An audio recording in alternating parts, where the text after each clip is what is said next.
Let's learn another punctuation mark, semicolon. Its symbol is dot और उसके नीचे एक comma. Semicolon is used to connect independent but related clauses in a sentence without a conjunction. मतलब अगर sentence में independent clauses हैं जो एक दूसरे को रिलेट कर रहे हैं तो हम कंजंक्शन के बिना भी उनको कनेक्ट कर सकते हैं by using semicolon. For example, she loves painting, independent clause है. He prefers dancing, another independent clause है. दोनों ही क्लॉजेस एक दूसरे को रिलेट कर रहे हैं. दोनों को कनेक्ट करने के लिए हमने सेमीकोलन का यूज किया है. इसकी जगह पे हम कंजंक्शन का भी यूज कर सकते थे, लेकिन क्योंकि हमने कंजंक्शन को यूज नहीं करा, that is why semicolon has been used.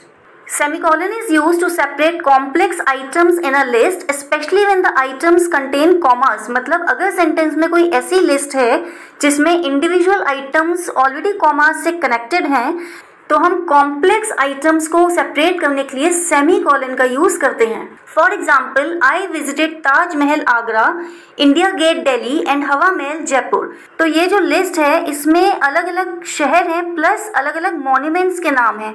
तो ये कॉम्प्लेक्स लिस्ट है जो ऑलरेडी कॉमास से कनेक्टेड है.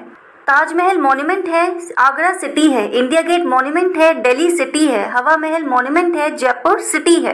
तो इंडिविजुअल आइटम्स ऑलरेडी कॉमा से कनेक्टेड हैं. ताजमहल और आगरा के बीच में कॉमा है, इंडिया गेट दिल्ली के बीच में कॉमा है, हवा महल जयपुर के बीच में कॉमा है. मतलब ताजमहल आगरा, इंडिया गेट दिल्ली, हवा महल जयपुर, ये लिस्ट के कॉम्प्लेक्स आइटम्स हो गए और इनको सेपरेट करने के लिए सेमीकोलन का यूज किया जाएगा.